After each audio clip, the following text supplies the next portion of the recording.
step out the front door in New York City, you might as well be diving into an ocean current. Stand still for a moment and you're probably in the way. Look down as you cross a path and run the risk of getting absolutely annihilated by a bike. Linger at an intersection for more than a second and get prodded by spiteful horns. But hey, it's nothing personal. We're all moving. Life here is like a bop tune and the citizens are like jazz guitarists, cramming every measure with as many colorful interplaying notes as possible. Camera shyness is not an intrinsic trait of this place. A show could break out in any place at any time. 5 boroughs, infinite bravado. My name is J. Kyle Mann. I covered basketball for The Ringer, and this is Home and Away, a series where we go in person and attempt to experience the basketball soul of a given place. And the words of this Harlem congregation resonate in harmony with how I'm feeling about the journey that we're about to take. I'm expecting great things, great things. Expecting great things, great things. I'm expecting great things, great things. I'm expecting great things, great things. I'm expecting great things, great things. I'm expecting great things. New York City has over 500 outdoor courts, so on some level a person could walk in a given direction and find some rims within minutes. I know this to be true because that is exactly what we did in Manhattan on the Lower East Side. In the early afternoon, the sound of the bouncing ball is sprinkled over the steady humming soundtrack of the city, along with other things. We got people balling over here. Check this out. It's casual, but smaller games are always on the verge of breaking out, and humble pie is always potentially on the menu. Absolutely. Yeah. All right, what are teams? Me and him versus everybody. Us two. I think we win. It's YouTube pressure. Many have crumbled. Give me that. Give me it. We can't get humiliated like this. Oh! I think it's 6-0.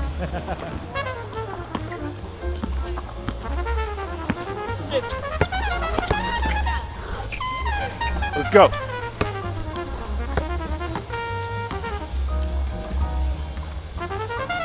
All right, y'all shooting like 90% from 3. I feel hustled, I'm not gonna lie. 10-1. I grant you, our closeout technique would probably send Tom Thibodeau into cardiac arrest, but I assumed that our luck would even out. It didn't.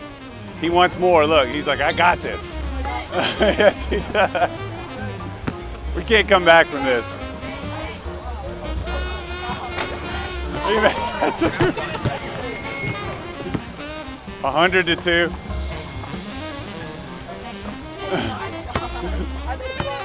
Yeah, I think the game's over, but you know. Lucas? I'm also Jaden.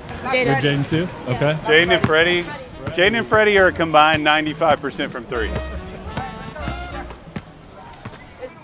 Yeah. It was fun getting run by a bunch of middle schoolers. So, I mean, we visited probably 5-6 parks and like just around Manhattan this afternoon. And even like during the workday, like a lot of people out. And you would think when you think about like an urban area that it would be the opposite, but dude, I'm just blown away by how many people are just chilling outside. I mean, it's like not even just basketball. It's amazing.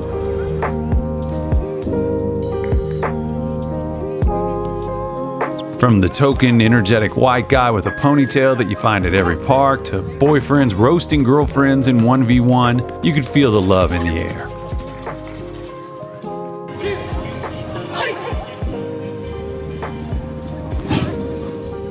I was already feeling at home here. He said he gonna make it for the camera. Let's see if that's true. See if that's true. It's 9 p.m. on a Friday, jacket weather, and folks are showing out. Happy to report that we were off to a promising start.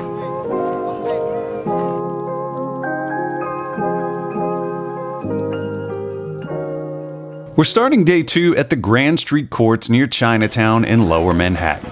We're here for the Cookies Hoops Classic, a 3-on-3 tournament where brand and business-sponsored teams do battle.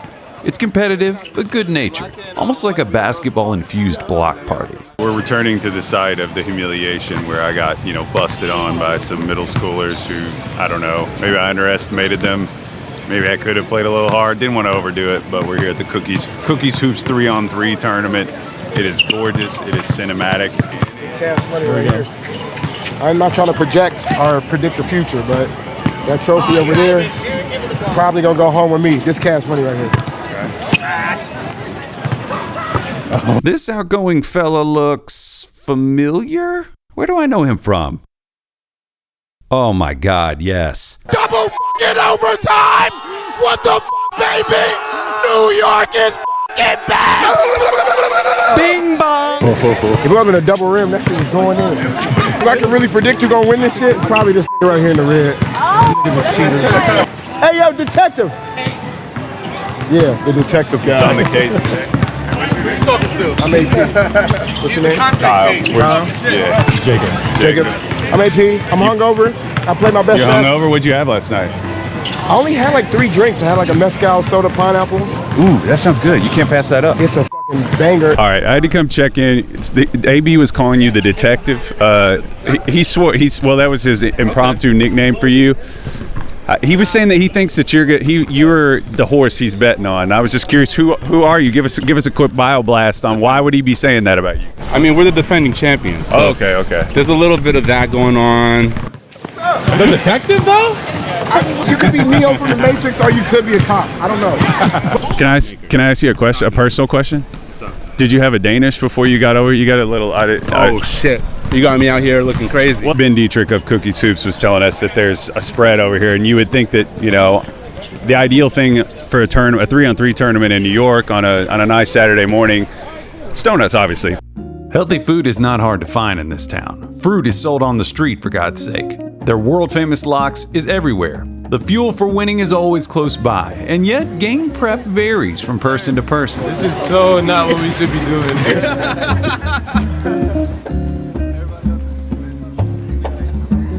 Because the outdoor scene is so robust here, there's an entire ecosystem of well-known players, established characters who would fly under the radar anywhere else. Mike Leander is laying low during warm-ups, but he is one of those local staples. He's sizing things up in his Queens beanie, the borough where he grew up, playing in high school for Cathedral Prep and later for Queens College. Nowadays, he's kicking ass in tournaments like this one. I asked him about his strategy for success in this environment. So what's your status here in this scene? I'm definitely on the circuit. I'm very, very well known in New York. Been doing it for a lot of years now. Just won every big tournament there is multiple times. I try to wait till it's like the semifinals and you turn it on. Yeah. Try to lay So low. are you gonna like save the bag for later? Like when you just get in the toolbox as it is necessitated. You're not trying to impress anybody out the gate? When the game gets to that time, dump it down low. So you want to win? Let booby spin. You're gonna see the spin move. What's a good 3-on-3 player? So you need 3 different 3-on-3 players. Me personally, you need a really great pick and roll duo. Yeah. And you need that third person to be a shooter. If you're a mismatch, you're gonna get exposed. Make a name for yourself in New York, and you'll see it reverberate across the landscape. You might even get recognized by a dork like me. How do you know it's blackjack? I got a beard. Well, I know what you look like, and I saw your backpack. I saw you rolling up in here. I mean, what's your pickup life like these days? Are you still? Got done playing at Brooklyn Bridge Park. Really? Okay. Is that who are you playing with? You just whoever's there? Guys, I know a bunch of the guys that are down there, and I actually played with Adam Sandler a bunch of times when they had the strike. He was there almost every day. I love playing with him. His basketball IQ is through the roof. So I'm 63. Look at me. You do not look 63, dude. You do not. You don't drink or anything, do you? I would say you must have you got a healthy regimen. Yeah, you looking good, dude. The Chuck Berry saying really applies here. When it comes to who might show up at these events, you never can tell. Celebrities and heroes of every variety. This is very much a social event, a chance to catch up or just chop it up. But every conversation is a millisecond away from the New York Knicks. Since their incredible title runs in the 1970s, rooting for the Knicks could be best described as frequent agony with occasional ecstasy. Pat Riley's grinding style in the 90s was thwarted only by pantheon names and some iconic villainous images, and one unique stretch during 2012 in which an unlikely hero set the basketball world on fire. Linsanity was a big deal here for a number of reasons. The best time I've ever had as a Knicks fan.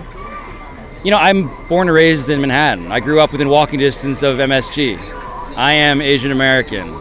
I had covered Jeremy when he was in college. I felt like I was this barnacle on his leg. So you latched onto him early?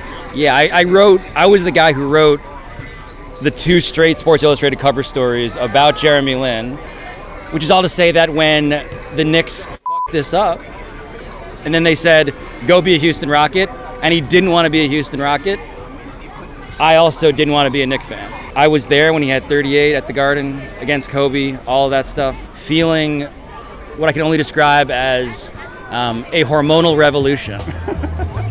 Pablo's relationship with the entities controlling the Knicks is certainly complicated, but there are no visible dents in his overall New York pride. How would you describe basketball's relationship with this city and how it's unique? I think basketball is a key tenet of New York elitism. Okay. I think that the exceptionalism of this city is a premise that must be understood on foot. Seeing that. And in that way, basketball played outdoors among people who may or may not have bad lungs because they were just smoking a cigarette. We saw that as well. Or, you know, are reliving former glories that no one else necessarily believes in but them. These are all familiar aspects of being an outdoor walking city that also happens to be the greatest city on the planet.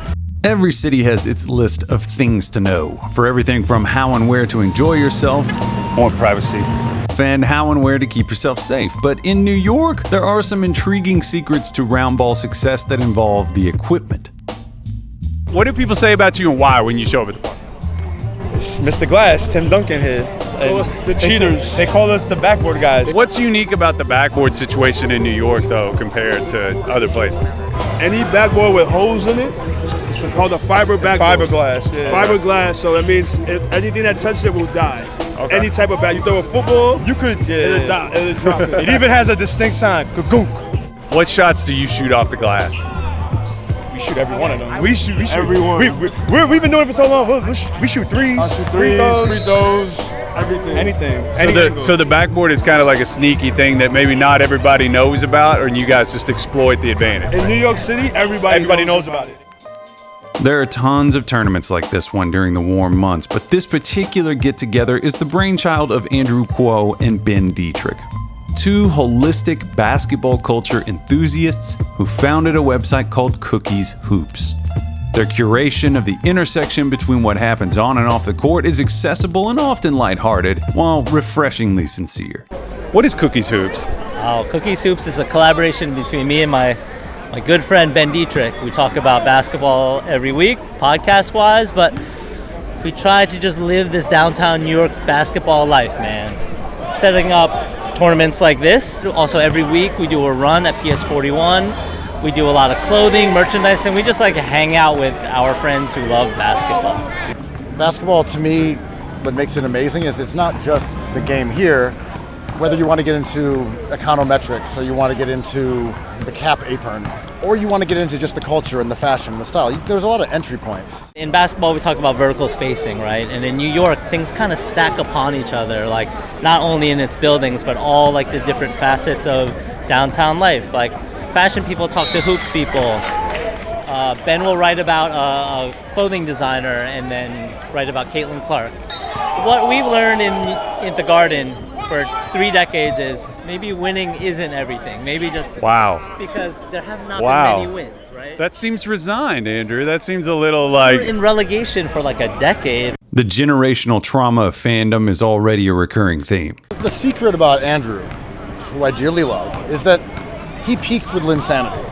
And then he became a basketball nihilist. He reached the top of the mountain. Pablo had a similar kind of vibe. Yeah, he got to the apex. He experienced it. So the rest, he's just floating along. If the Knicks win, he'll be happy with it. If they lose, it's not the end of the world. He's not one of these people who loses their mind. He's already lost it. The tournament is winding down, and Mike and his crew are delivering on their promises.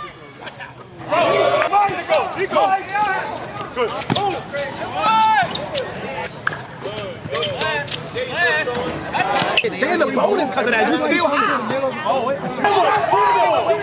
Bro, you said 3, 2, 1. You should have airball around. Let's give it a goal, bro. You should have done that. You want to win like this.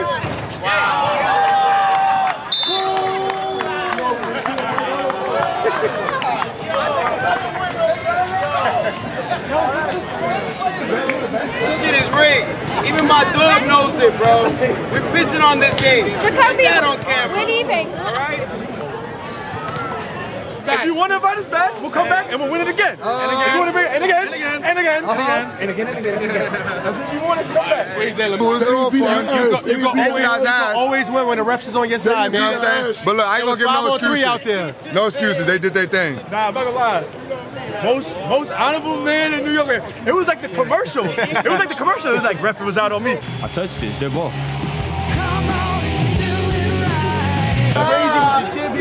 Tournaments that give out free beers, dangerous.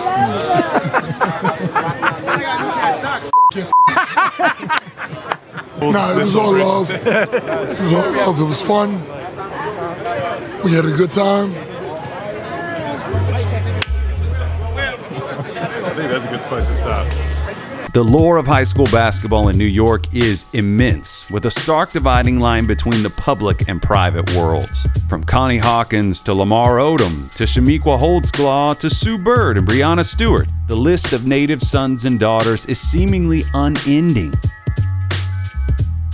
But before the grind of the high school season kicks off, we scooted north to the Bronx for The City Is Mine, a preseason event that offers a chance to see the best of the best in the youth scene square off.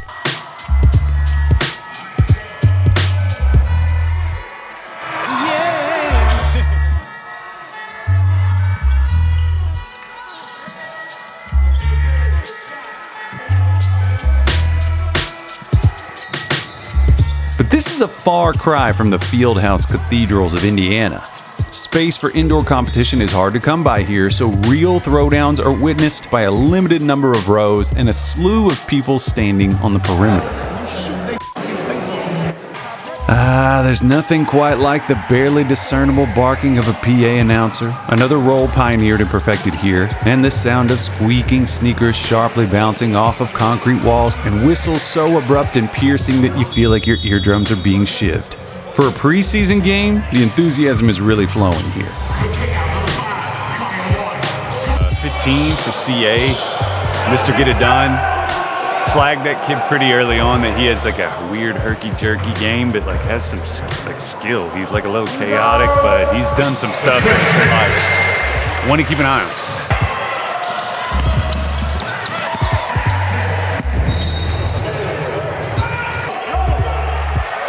Told you.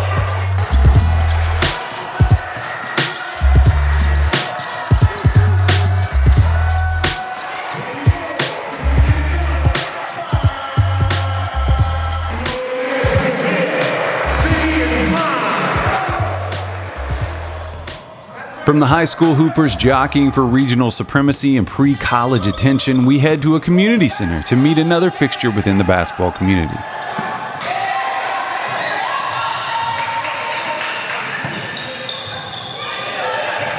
Renee Taylor has been a dominant force here both indoors and out for a couple of decades now, and she's here to watch the son of a teammate. The guidance of young players is a serious subject here, and there is no shortage of enthused hoop Sherpas to lead them up that mountain. Once you get in front of him, stop him. Wall up. He's going to run right into you. As JD goes, when he stakes up, then you come around, right? Communication, right? After a decorated high school career and junior college stint, both in the city, Renee set a trend for LeBron by taking her talents to South Beach and becoming an All-ACC performer at Miami. From there, she trekked overseas for a lengthy pro career with various stops, and the spaces in between have been filled by a dominant tenure on the playground. We tagged along with her to see the place where pressure made a diamond. Oh, this court's awesome. Yeah.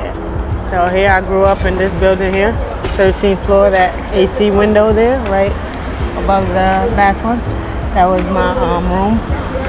And you would just come down here? And I would just come down here play. My mom could see me from the window, which is crazy. There's a pool there in the middle. I never got in that pool though. It's just, I don't know if they're cleaning that or what they're doing. And Would you have days where you were out here like all day, or is it just kind of... On the weekend, yeah. I'm out here all day on the weekend unless we have something to do. Look out the window. If I see nobody's out here, I'll wait a little bit. Then first basketball that comes out bouncing, I guess everybody's looking. So you had like audio triggers, Either I would hear it or someone else would hear my basketball, and then like people would just start coming out. There wasn't really many girls playing, basketball. So, and if they were playing somewhere organized because they had to get better and they had to, it was different for me just being out here playing with boys, more aggressive, more athletic, much quicker, talk junk to you in your face. So, I think it really built up my game to be as aggressive as I am and to not care about the chatting and everything like that. Like I can talk back, but I can also know how to ignore it because I was out here playing with them. The name on a birth certificate tells us who you are, but a nickname out here is what you are. If folks are brainstorming on that, you're clearly making a splash. I got the General. The General? I got tailor-made. I have the walking bucket. The point goddess. Point goddess, I love that. So if they're making that many swipes at a name for you, that means you're inspiring something. That's great. She's got such a grin on her face. It's been a while. I feel like I'm so old school now. I hardly even dribble. It's maybe a hezzy and a crossover and I'm gone. Oh yeah? But you're efficient though. Yeah. You don't play with your food? No, please no. Finish my breakfast and that's it, I'm going. Go to the General.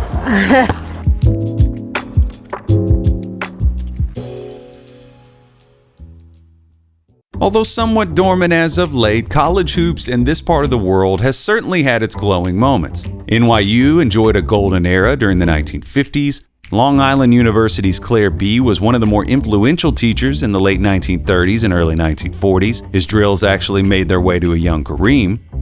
And St. John's thrived during the height of the original Big East and are fighting to regain that energy again under Rick Pitino. One steady program sits quietly outside the rush of the city in New Rochelle, which is described as a sleepy bedroom community. Iona basketball is hardly that, wide awake and starring in 8 of the past 12 NCAA tournaments. This feels like a nice exhale and an opportunity to check in on Tobin Anderson, a pinball of a person who fooled me into thinking that he was from here.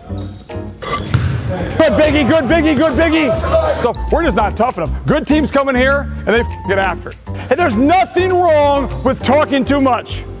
There's nothing wrong with talking too loud, correct? It's two different worlds, right? You go back to Iowa, the Midwest, the guys are shooting out on their farms and by themselves. A lot of by themselves, like getting better individually. You go to New York City, it's all playground stuff. It's basketball. They're playing more, So you got more guys who have an instinctive feel how to play out here. Especially with great point guards because they played in the city. They played against great competition their whole life, and they play more games, right? I had a hard time back in Iowa finding guys to go play 2-on-2, 3-on-3, 4-on-4 against. I had to go by myself and shoot a lot. So like but better shooters back in the Midwest because they were more on their own, getting better at their craft, having to work at things by themselves a lot of times. Would you say you're a New Yorker for life now, or could you ever go back? Well, my wife's from Kentucky, right? So it's like, but I'm not sure I'm going to get the Kentucky job. So yeah, I think I'm probably here. I'm hoping Pope's there for a while. I hope so too. He'll do a great job. So I think I'm probably here for until I decide to go retire and go fishing all the time. I'll probably be here coaching basketball. Did you grow up here? I grew up in Rochester, New York. Okay. Home of John Wallace, Syracuse legend. Love John Wallace. Love John Wallace. John Wallace is a legend in these parts, a big, skilled 4 who could score from anywhere on the floor. He was a high school All-American at Greece Athena in Rochester, and then an All-Conference and All-American player at Syracuse. John was then taken in the first round by the team that he rooted for as a kid, and these days he's serving as a radio personality for the team. The Knicks have built a competitive roster in the East. They might be a contender for the finals, and the move to trade for Karl Anthony Towns could be the make or break decision to get them over the hump. Okay, this is just a happenstance thing that took place. We're at Iona, and this big guy walks in and is walking around along the baseline, and I'm like, oh my God, I'm pretty positive that's John Wallace. What are you up to these days, dude? How you doing? Chilling, man. My son's a freshman here at Iona, so I'm coming up and I'm going to talk to the team for a little bit, but just enjoying life, man. I'm getting ready for the Knicks season to start up. As you know, had our first preseason game yesterday. I think Jalen Brunson's going to take another step. I mean, he's so good. He's one of the top 10 players in the NBA. Yeah. So you grew up a Knicks fan? Well, definitely grew up a Knicks fan. Bernard King, Patrick Ewing. A little Bernard King in your game, right? Is that, yeah? So the first person I ever tried to model my game after was Bernard King. Baseline jump shots, mid-range. He was just phenomenal and unstoppable. So yeah, I was always a Knicks fan growing up, and being drafted by the Knicks was beyond a dream come true, and being able to play with Patrick Ewing and those guys. We're still friends to this day. But, you know, just having that New York attitude and a New York way of carrying yourself has always meant everything to me. John clearly relishes the unrelenting pace and competition of this place. As an outsider, I am still getting acclimated and frankly feeling a bit worn down. Jacob and I are in need of a haven where we can recharge.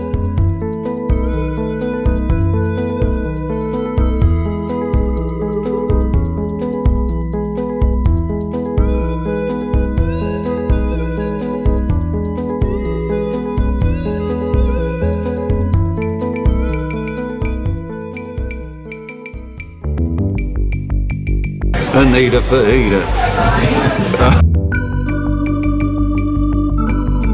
John? All right, thank you very much. Oh, yeah. The stringy. Yeah. Oh, yeah. The stringy.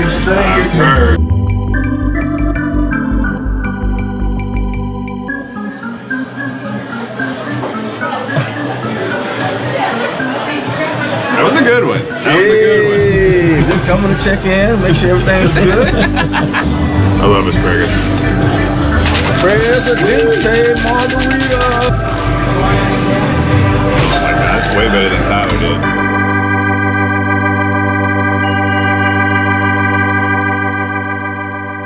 Absolutely refreshed, there's one holy landmark that I am required to visit, and that is Holcomb Rucker Park. Walking up, this is just at first glance an ordinary park, but my God, the history of this place. The lore and the footage that lives on and on. Can't even articulate how much basketball history happened here. I called on Glenn Harding, better known in these parts as Pooh, a veritable pulpit-pounding preacher of the NYC Hoops gospel who starred at Powerhouse Lincoln High School in Brooklyn and later in college for Fairleigh Dickinson. Glenn hosts a podcast called Basketball Heads that chronicles and preserves all of that lore. I figured he was the person to guide me towards the light. The style of play, I think when you have so many people in such a condensed area, everybody's challenging to see who's number one. Right? So we have particular games like 21, right? When it's one guy against 7 guys. So when, you're playing against 7 guys, you have to find creative ways to score. So when we talk about great point guards and great, guys with great handles, that's what a lot of those things evolve from. So I think that's what makes us a little bit special, our style of play. That style has produced a certain type of player that has proven to be hugely influential within the sport. If you look at New York City basketball, Tiny Archibald kind of revolutionized the way we played, right? You had Bob Cousy, Lenny Wilkins, right? And then Tiny comes. But then 20 years later, you have Pearl Washington, and there's this explosion of basketball as far as point guards happening in New York City. There is sort of a checklist thing in your credibility as a player. Doesn't matter if you've won rings. There's another level to it. Why is that? And what are the guys that have risen to the challenge in your opinion? Allen Iverson, Kobe Bryant, Kevin Durant, Baron Davis. Like, when these guys come out to Rucker, nobody cares what you did in the NBA. There's no come down and try to play team basketball. People came to see you, and you better show up and give us a reason why we came to see you. The Rucker is a key bullet point in the legacy of a player. If you come here and show out, you enter a special echelon that carries with it a lifetime of credibility and respect. No doubt about it, Glenn is a keeper of the flame for this place, and one of his core passion projects is the revitalization of a community court called Brevoort. This was a place where young players could find quality runs at night with some assurance that they would be safe. Its reputation swelled and attracted some legendary names like Fly Williams, Albert King, and Bernard King. But over the decades, the court fell into disrepair and stopped getting mentioned with New York's landmark spots. Glenn wants to course correct that misstep and bring it back to relevance. We all work together now, and a few other people in the community came together to bring the tournament back. Renewal and rebirth with boundless possibilities going forward. You really do love to see it.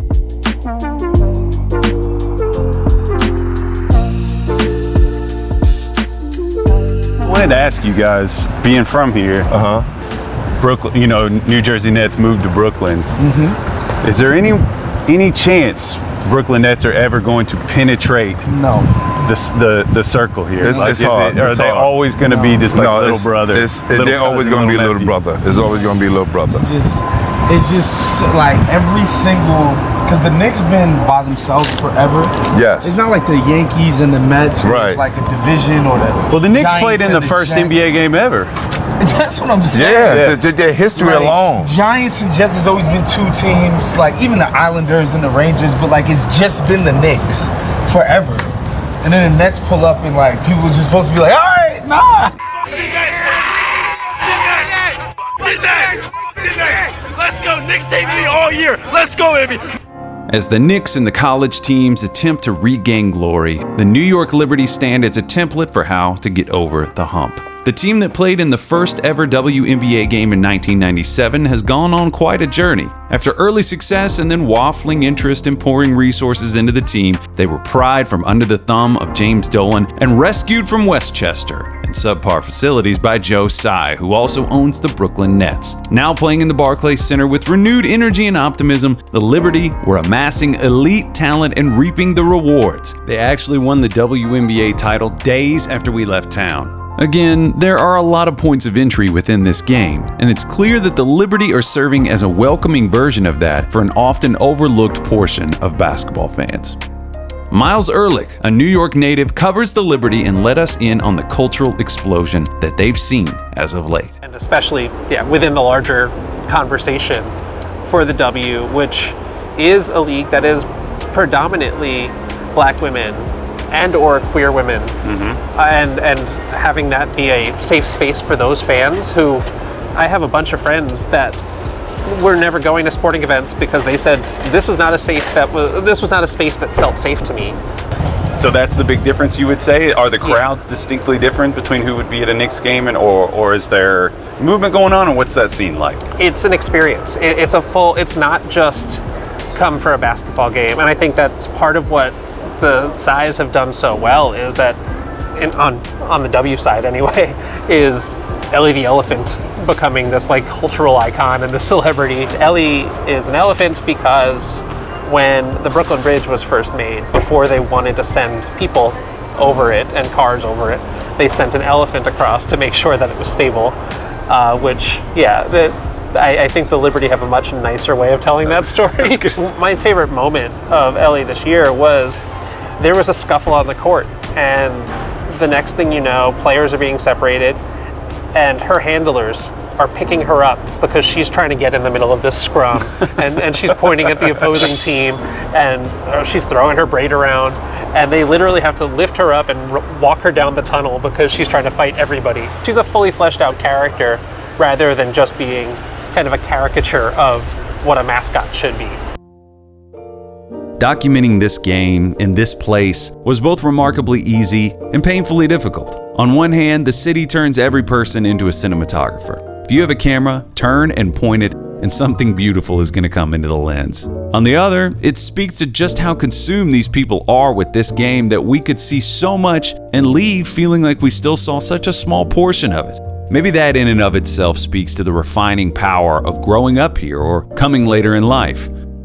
It could be basketball or it could be any craft.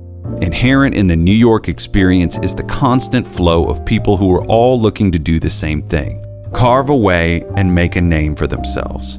And the city acts like a stream that smooths the sharp edges of those pursuits over time. The love here runs deeper than anything that I've ever seen, in both highly meaningful and utterly meaningless situations. It's a shared history that borders on religiosity at times, an opportunity to teach, or just a reason to get together. And I think we can all identify with that. Let me know if you agree.